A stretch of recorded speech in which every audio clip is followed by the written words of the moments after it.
Bem, eu vou convidar agora o José Torquato, que é sócio fundador da Plano Consultoria.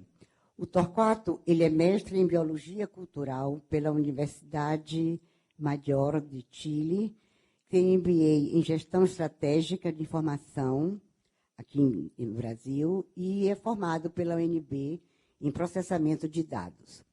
E o Torquato é apaixonado por promover o gerenciamento de projetos em ambientes complexos, e ele vai decifrar mais isso para nós. E, indo um pouco na intimidade do Torquato, ele considera-se uma pessoa bastante flexível e, portanto, ele abre mão de algumas coisas quando ele vê as inquietações do outro lado, né? A empatia, né, na verdade. E ele entende os motivos daquelas inquietações. O Torquato Mica falou que o que faz ele levantar todo dia de manhã é ele buscar novas experiências e conhecimentos. É o que motiva ele a sair da cama. Adora cozinhar, ler, viver perto do mar, está bem perto aqui, né? E brincar com o neto dele, Theo, de 2 anos. Pensando um pouco no futuro, como é que ele se vê? Ai, gente, cadê minha página perdida aqui? Ele, projetando o futuro, ele se vê com saúde, com disposição e fazendo o que ele gosta de fazer. E uma das coisas é ele disseminar, compartilhar conhecimentos que ele vem acumulando. Então, lembrando, mais uma vez, que vocês podem fazer as perguntas pelo 61 99158 2856. E, mais importante também, todo mundo comigo até o final, porque vai ter uma big surprise hoje. Ok?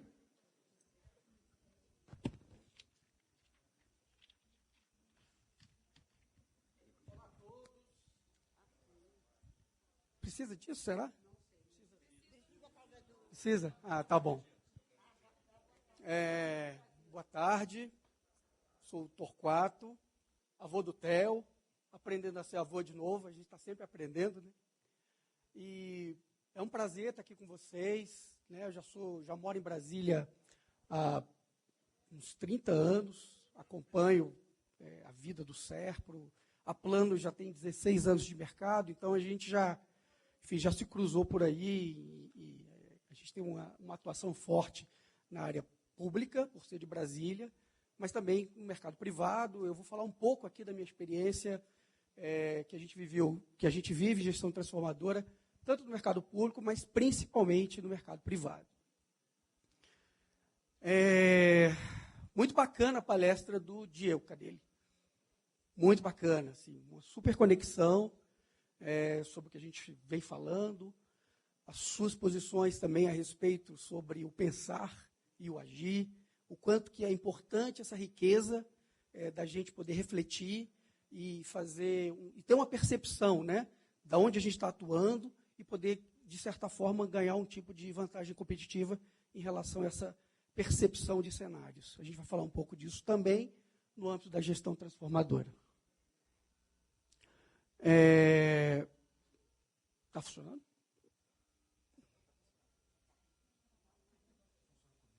Vai lá.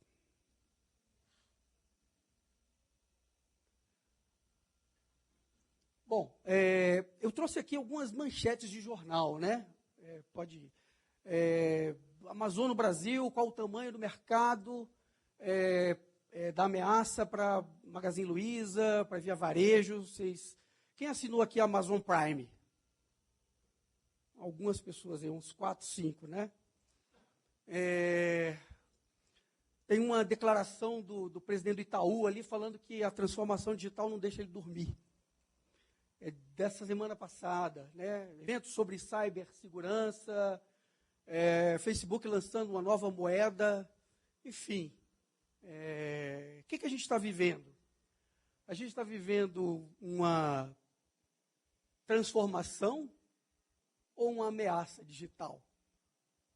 São tantas coisas que estão acontecendo, as empresas tentando se organizar e a gente não sabe para onde a gente vai. E por que isso tudo está acontecendo agora, né? O mundo sempre esteve em transformação.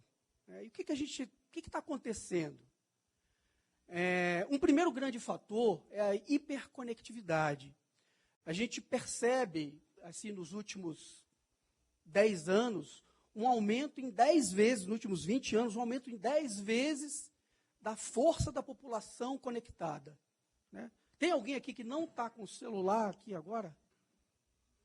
Ou seja, todo mundo está com o celular na mão. Todos vocês agora.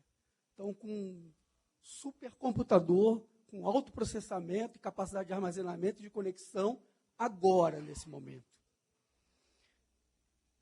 E, claro, se eu tenho um mercado consumidor todo voltado com essa tecnologia toda, com essa capacidade de conexão, naturalmente, as empresas vão caminhar para lá. Eu quero ter uma presença digital de alguma forma. É o ciclo exponencial da tecnologia. E tem tecnologia para tudo. Falam-se muito sobre dado é um novo petróleo. Alguém já viveu a seguinte experiência de você estar conversando aqui alguma coisa e tal, e, pô, será que o meu celular ele está me escutando? Já ouviram essa história, não? Já viveu essa experiência? Quem já viveu isso? Vamos ver um filminho sobre isso?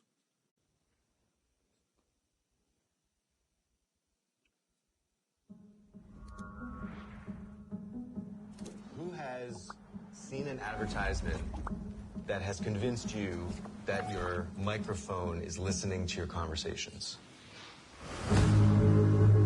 All of your interactions, your credit card swipes, web searches, locations, likes, they're all collected in real time into a $1 trillion a year industry.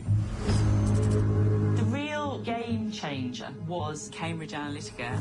They'd worked for the Trump campaign and for the Brexit campaign. They started using information warfare. Cambridge Analytica claimed to have 5,000 data points on every American voter. I started tracking down all these Cambridge Analytica ex-employees. Someone else that you should be calling to committee is Brittany Kaiser. Brittany Kaiser, once a key player inside Cambridge Analytica, casting herself as a whistleblower. The reason why Google and Facebook are the most powerful companies in the world is because last year data surpassed oil in value. Data is the most valuable asset on Earth. We targeted those whose minds we thought we could change until they saw the world the way we wanted them to. I do know that their targeting tool was considered a weapon. There is a possibility that the American public have been experimented on. This is becoming a criminal matter. When people see the extent of the surveillance, I think they're going to be shocked. And I still fear for your life. Yeah. With the powerful people that are involved. But I can't keep quiet just because it'll make powerful people mad. Data rights should be considered just fundamental rights. This is about the integrity of our democracy. These platforms which were created to connect us have now been weaponized. It's impossible to know what is what, because nothing is what it seems.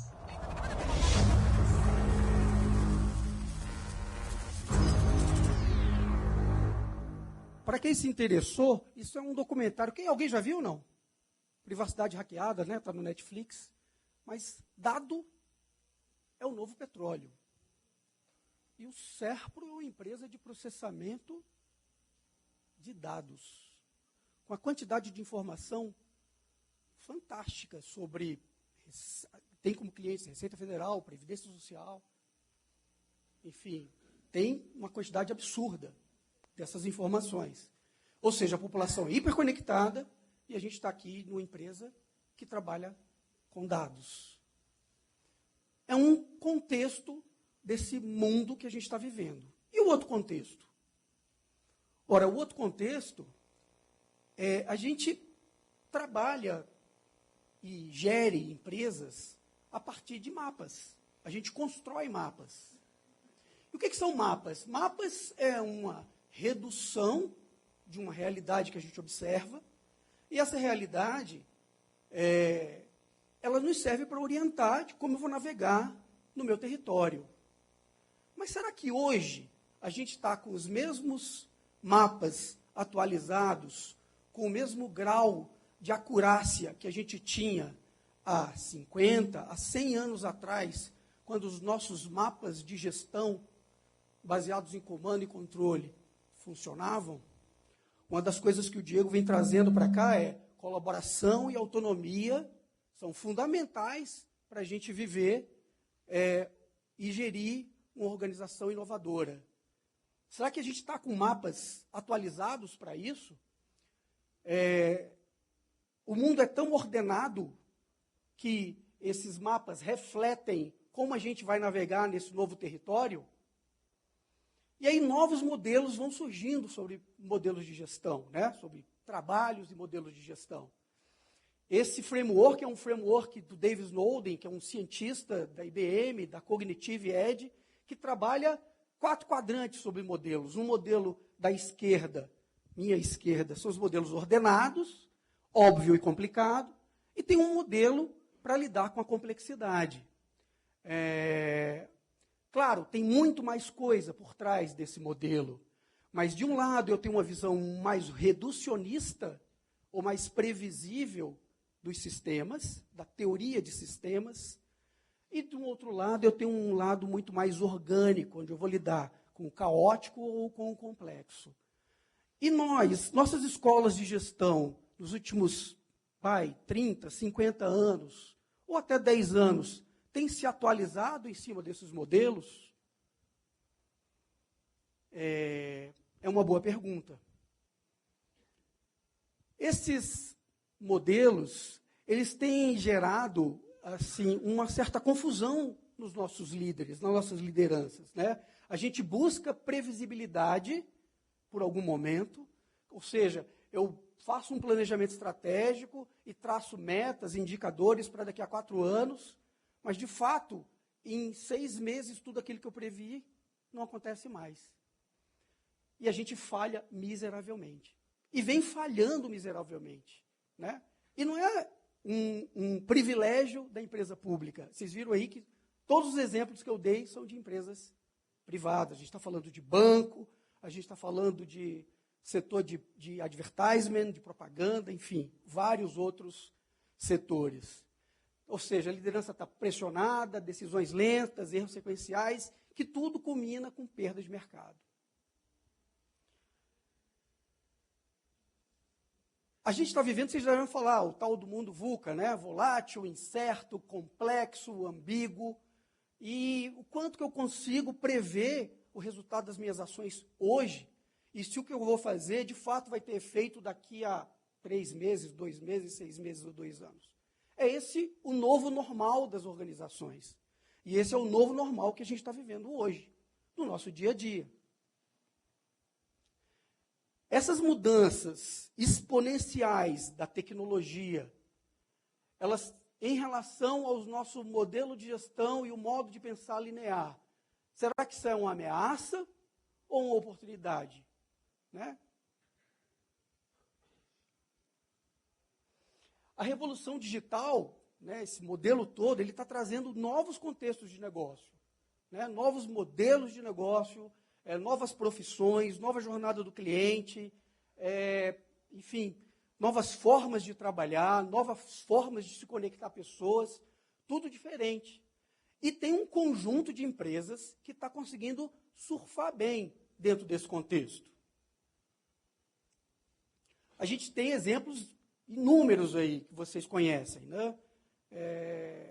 Uber, Airbnb, Tesla, Waze, Facebook, YouTube, são várias, Amazon Prime, enfim, são várias empresas que estão sabendo navegar dentro desse contexto. E o que elas estão fazendo de diferente, né? Como que a gente consegue navegar nesse mundo VUCA? Muito do que foi dito aqui, já pelo Diego, é fato. Para eu trabalhar com volatilidade, eu preciso de clareza de propósito, tá? Super alinhado. Eu preciso ter uma capacidade que chama-se antifragilidade. Né? Qual o contrário de uma coisa frágil? A gente costuma pensar que, ao contrário do frágil, é ser robusto. Né? Mas Nassim Taleb, no seu livro Cisne Negro e Antifragilidade, ele fala, não, o contrário do frágil é o antifrágil. É aquela empresa que, no caos, ela consegue ter grandes oportunidades. Quer dizer, quem trabalha com quem opera na Bolsa de Valores, quem é day trader ou swing trader, enfim, eles adoram as volatilidades da Bolsa, porque é nessa volatilidade que ele tem grandes ganhos. Então, tem empresas que estão preparadas, estão capacitadas, que ativaram um conjunto de capacidades para navegar bem nesse mercado volátil. Flexibilidade, adaptação. Volta um slide. Multidisciplinaridade, colaboração, aprendizagem contínua, são diversos fatores que vão estar presentes em alguma coisa que a gente não sabe ainda o que é. E quais são os principais fatores aí que compõem essa dita gestão transformadora? Como que a gente pode agregar, dentro de um modelo organizacional, capacidades para eu navegar bem nesse mercado? O primeiro é o pensamento disruptivo, sim. É as inovações disruptivas. Frameworks ágeis e modelos de gestão baseados em colaboração. A gente vai falar um pouquinho sobre essas três aí. A inovação disruptiva, quando a gente fala de inovação, né, a gente fala, não, eu vou inventar algo novo, enfim, esse estudo de inovação, esse é um trabalho da Deloitte, existem 10 tipos de inovação diferente. Umas atuam na configuração do negócio, outros na oferta de produtos e serviços, e outros, e com muita relevância, na experiência do usuário. Então, tem vários tipos de inovação. Eu costumo dizer que essas palestras elas são chaves de leitura. Né? Esse material vai estar com vocês, e esse é um livro que eu recomendo muito, que é um livro que fala sobre esses 10 tipos de inovação, as diversas empresas, como que elas atuaram nos últimos 5 anos, né? Sobre como que elas se posicionaram nos seus mercados, potencializando algum desses fatores e desacelerando, tirando o pé em relação a outros, como se fosse uma nova versão do livro Oceano Azul. É muito bacana. Um outro fator que vocês certamente conhecem bastante são os frameworks ágeis, né? Baseados em Lean, baseados em Agile, várias ferramentas, várias possibilidades de se entregar produtos com agilidade. Aqui diz respeito muito ao seu processo produtivo. Mas não necessariamente uma empresa que faz um processo de transformação ágil atua em todo o seu modelo de gestão. Ela atua muito no seu processo produtivo. Eu crio lá na minha linha de montagem um processo baseado em Kanban, ou com sprints, ou com Scrum, enfim. Mas tem muito mais por trás disso. Existe uma mudança de cultura. E essa mudança de cultura é uma mudança de cultura organizacional. Ela tem que permear toda a organização. Daí, os modelos de gestão baseados em colaboração. E existem vários. Qual que vai me servir? Tem vários. Todos eles, desde o capitalismo consciente, o Old Blue, Management 3.0, holocracia, sociocracia, organizações TIL, organizações exponenciais, todas elas utilizam, têm como um centro alguns valores, alguns princípios. Vamos ver um pouco desses princípios. Quais são os componentes fundamentais, ou os princípios fundamentais de uma gestão transformadora? O primeiro ponto é a organização distribuída. É fundamental eu desconcentrar o poder de decisão. Eu tenho que descer para a ponta, ou para equipes estrategicamente pensadas, alinhadas com o processo produtivo, que a gente chama de value stream, né? É uma autonomia com responsabilidade. com um propósito compartilhado, foi o alinhamento que o Diego falou, com a comunicação fluida e clara. Organização distribuída é fundamental. Outro ponto fundamental é flexibilidade e adaptação. Eu tenho que ter uma empresa building blocks, como se fosse peças de Lego, que ela consegue se juntar ou se separar para atender missões específicas. Né? Com isso, eu tenho muita flexibilidade de trabalho. Eu não tenho só um processo produtivo. Eu posso ter vários processos produtivos que são montados na medida dessa necessidade. Foco em resultado? Claro, foco no cliente. Eu tenho que ouvir o cliente, a experiência do cliente, como que ele me demanda. Né? Aprendizagem contínua, enfim. E o que eu chamo de OKRs, né? A Google inventou esse conceito. Quer dizer, se eu vou medir a empresa, eu não posso medir um setor específico. Eu tenho que medir o value stream, o processo, e não os grandes objetivos, e não indicadores isolados, né? Enfim, que trazem uma falsa percepção de realização do trabalho da organização. E, por fim, e não mais importante, a cultura de colaboração. Como que as pessoas colaboram? Né? Que princípio fundamental exige? Eu vou colaborar, porque a minha empresa é bacana. Não. Tem dois fatores fundamentais. Primeiro, de fato, propósito. Propósito é fundamental. Se o que eu estou pensando na minha vida pessoal está alinhado com o que a organização quer. E principalmente se esse propósito está alinhado com algum bem, alinhado com a condição humana. Né? Se eu estou fazendo um bem para alguém ou para uma sociedade, melhor ainda. Esse é um fator. Mas o outro fator é confiança. Eu tenho que confiar. Se eu não confiar, como que eu vou colaborar? Eu prefiro que alguém me diga, como o Diego também falou, alguém me manda e eu obedeço. Né? Confiança é fundamental. Mas para eu confiar, é fundamental o espaço seguro para eu errar. Ora, se eu estou trabalhando numa organização em que eu erro e eu sou punido de alguma forma, desculpa, eu não vou trabalhar aí. Ou vou trabalhar dentro do modelo de comando e controle. Então, ter um espaço seguro para a inovação é um espaço seguro onde o erro é possível. Porque eu só vou inovar se eu errar, se eu tentar. E se eu tentar, eu vou errar. Então, esses elementos compõem, vamos dizer assim, todos os componentes, né, de uma cultura de colaboração. E aí, meu amigo, se eu colaborar e se eu ativar essa colaboração, eu vou ter o bem maior da organização, que é tão exponencial quanto a tecnologia que vocês já têm. Chama-se inteligência coletiva. Não dá mais, isso vai completamente ao encontro dos novos modelos emergentes de gestão. Não dá mais para um líder decidir os destinos de um departamento, muito menos de uma organização. Uma pessoa só não dá conta do recado. Não dá mais. Se estiver dando, desculpa, você está indo devagar demais.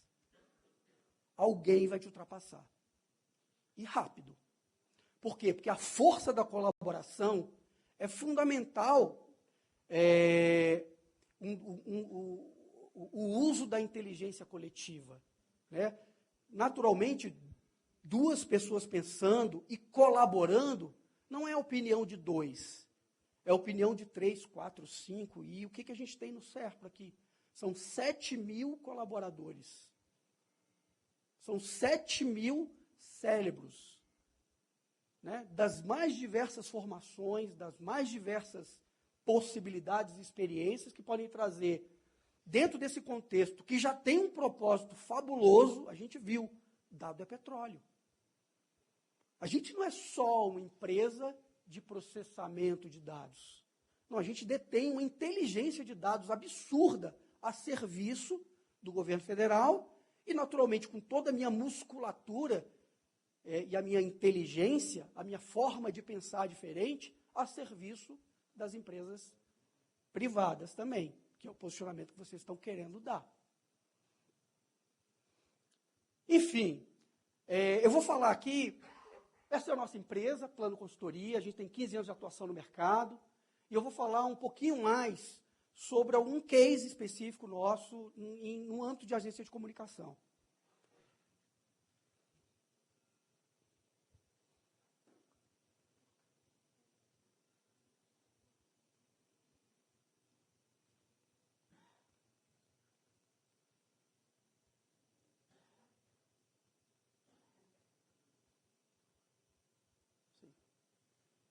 Pode abrir. Bom, vamos ver tudo que eu falei aqui, o que aconteceu nessa empresa, né? Eu não vou revelar quem é a empresa, mas aqui são algumas citações. No primeiro momento que a gente faz, que chama-se Sense Making, Discovery Sense Making, ou descoberta e fazer sentido. Veja, se a gente está atuando num modelo de percepção do complexo, né? Eu não estou num modelo ordenado, eu estou num complexo. Como que eu ajo num ambiente complexo? A gente tem que primeiro perceber como que todo mundo enxerga um determinado fenômeno. Está acontecendo alguma coisa. E eu não sou especialista nessa coisa. Porque se eu fosse especialista, eu estava num modelo ordenado. Eu vou usar a mesma coisa que eu sempre fiz e vai funcionar. Mas não é bem assim. Então eu tenho que fazer uma espécie de discover, de percepção do ambiente. Pensar junto, para a gente ter uma percepção da realidade em conjunta. Porque se a gente alinhar a nossa percepção de realidade em conjunta, abre um conjunto de possibilidades do que a gente pode fazer. Faz sentido? Pensar juntos. E a primeira coisa que eu quis perceber foi uma espécie de um assessment, né? Uma avaliação da cultura organizacional. E isso são as palavras, são as palavras de algum do C-level, dos dirigentes da organização. Somos a maior segunda empresa do segmento no Brasil e tocamos isso como uma padaria. Temos muito forte no nosso DNA, o guerreiro, mas precisamos do mago, da intuição e do festeiro. Precisamos celebrar as nossas vitórias. Ficamos 70% do nosso tempo apagando incêndio. Estamos perdendo para nós mesmos. São alguns quotations dessa turma, né? Bom, e o que a gente fez? A gente estava lá para adequar um contexto de cliente, ou seja, uma exigência do próprio cliente que a empresa mudasse e fizesse um processo de transformação ágil. Por quê? Porque esse grande cliente já estava num processo de transformação, e isso gerou um grande desalinhamento entre como eu estou organizado e como você me atende. Segundo, melhoria da eficiência operacional. Claro, eles vão querer resultado. Eu tenho altas taxas de refação, tempo excessivo de briefing, cultura de silos, times superalocados, enfim. Melhoria da eficiência operacional. E sensibilidade para uma transformação cultural. Qual foi o nosso ciclo? Veja, é um ciclo longo. Ninguém muda a cultura ou processo em 3 meses ou 6 meses. É um ciclo longo. A gente está mudando não só práticas, a gente está mudando formas de pensar. E forma de pensar é mudança cultural. Eu costumo dizer que estrutura moda o comportamento. Você mexe na estrutura, as pessoas mudam. Mas é muito fácil você voltar para a situação anterior. Tudo gira em torno daquilo que se conserva. E geralmente a gente conserva uma linguagem, existe a inércia, que faz com que você volte para a situação anterior. Então eu tenho que fazer ciclos de transformação e ciclos de consolidação do que foi feito. E o nosso primeiro ciclo foi uma primeira fase de discovery sense making, perceber aonde que eu vou atuar, como que o cliente quer que eu opere, diversos fatores, desde cultura, value stream, métricas, enfim, como que a empresa funciona. E convergir essa visão para um entendimento comum. A partir daí, coletivamente, dentro do processo de engajamento, você constrói uma solução com eles, que vem de dentro para fora, e não de fora para dentro. A consultoria é muito mais um catalisador desse processo do que qualquer outra coisa. E depois, num espaço de solução, a gente desenvolve junto aquilo que foi acordado entre a equipe. Não tem muita mágica. Talvez a grande mágica aí seja colaboração. A gente fez junto. A gente declara vulnerabilidades. A gente sabe que a gente não é o dono da verdade, mas a inteligência coletiva vai saber conduzir o melhor processo e o melhor resultado naquela intervenção. Dentro do Discovery Sense Making, o que a gente chama de Value Stream, a gente percebe como que a coisa funciona, faz estratificação de processos e jobs, ciclos de briefing, cultura e modelo, sistemas de apoio e métricas, e propõe um conjunto de soluções, que é como se fosse um grande catálogo de serviços, que podem ser utilizados para resolver determinadas situações que endereçam aquelas descobertas em comum.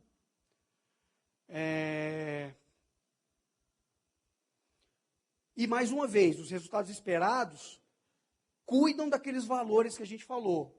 A organização mais distribuída, ou seja, diminuição de níveis hierárquicos, flexibilidade e adaptação, onde que estão concentrados na empresa determinados serviços que podem, quais são as pecinhas de Lego da minha organização, que podem ser organizadas, acopladas ou desacopladas, para atender determinado produto ou serviço, foco em resultado e cultura de colaboração. Foi isso que a gente fez, e é esse o recado que eu queria dar para vocês. Muito obrigado.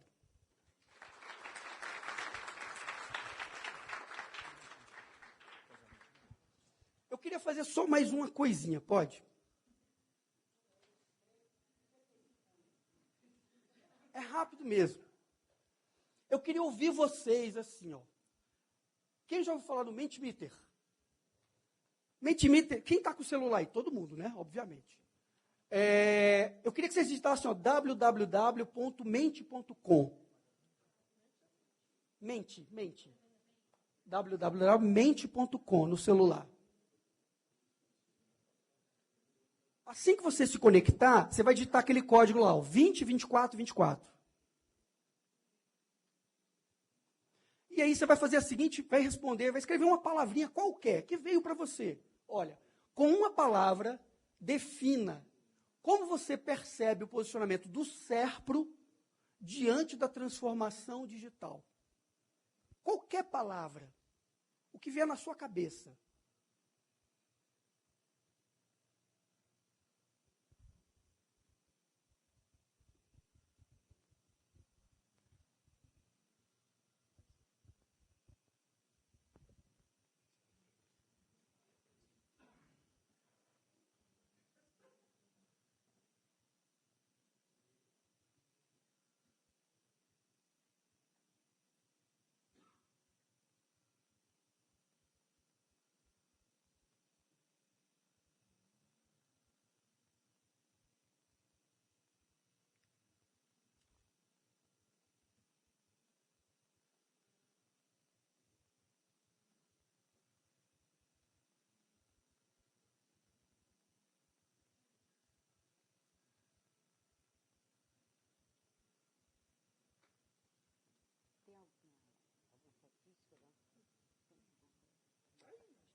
Isso é uma ferramenta de sense making, né? A gente está fazendo uma percepção de como estão as pessoas dessa audiência, dessa palestra.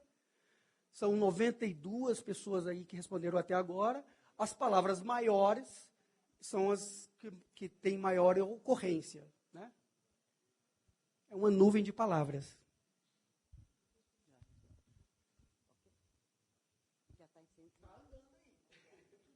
Gente, muito obrigado. Também me sinto desafiado. E temos alguns elementos aí para trabalhar. Ok. Valeu, obrigado. Tá. Obrigado, Torquato. E você